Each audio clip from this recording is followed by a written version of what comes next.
हमरे शिव चर्चा में आइए गणेश देवता।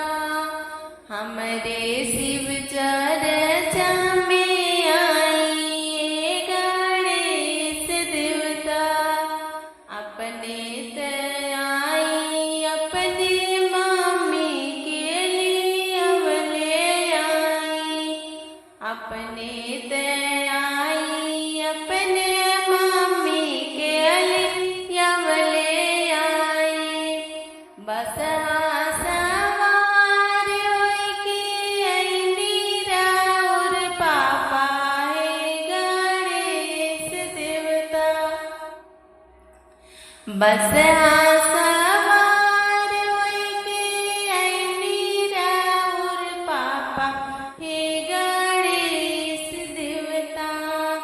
हमरे शिव चर्चा में आइए गणेश देवता।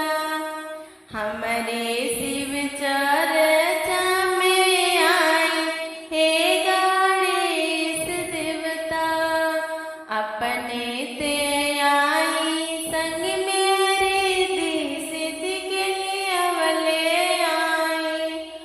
अपने ते आई संग मेरे सिद्ध के लिए अवले आई।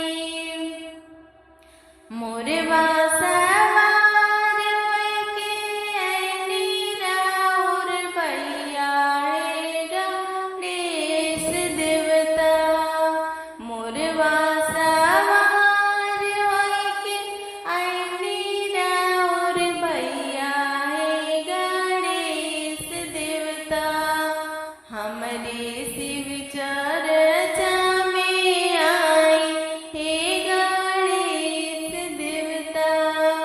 हमरे शिव चर्चा में आई हे गणेश देवता। हमारा ये शिव चर्चा गीत कैसा लगा कमेंट में जरूर बताइएगा।